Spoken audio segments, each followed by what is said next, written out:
Des feuilles jaunies et desséchées, des épis ravagés par des champignons. Cette parcelle de maïs n'a pas résisté aux 3 épisodes caniculaires de cet été. Emmanuel Laroudet ne peut que constater les dégâts et envisage déjà une perte des rendements d'au moins 50%. Ici, on est sur une parcelle de 3,5 hectares. On fait d'habitude dans les 90 quintaux, 80-90 quintaux. Et cette année, comme vous voyez, il y a des petits épis. Il y a des épis avec la maladie.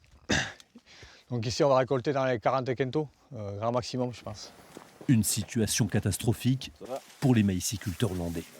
T'as vu l'état du maïs ? Ouais, c'est aussi pourri qu'ailleurs. C'est partout comme ça.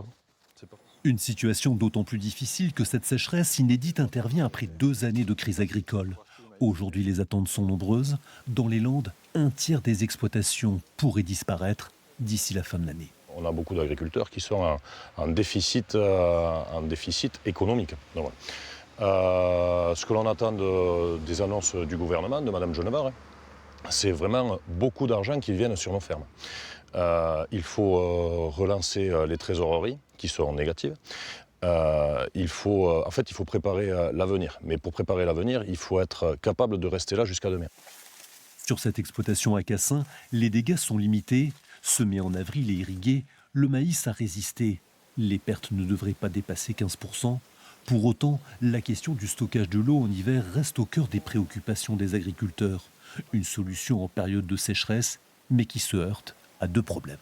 Le premier problème, c'est pouvoir avoir les autorisations de stocker l'eau. Alors il y a des blocages soit écologiques, soit juridiques. Et le deuxième problème, c'est le financement. Parce que quand on fait des légumes, par exemple, financièrement, ça rapporte au mètre carré, donc on va pouvoir. Par contre, quand on va faire peut-être du maïs, du soja, du tournesol, des choses comme ça, on va avoir du mal à financer cette infrastructure. En attendant, la ministre de l'Agriculture annoncera le 3 septembre le montant du fonds d'urgence sécheresse.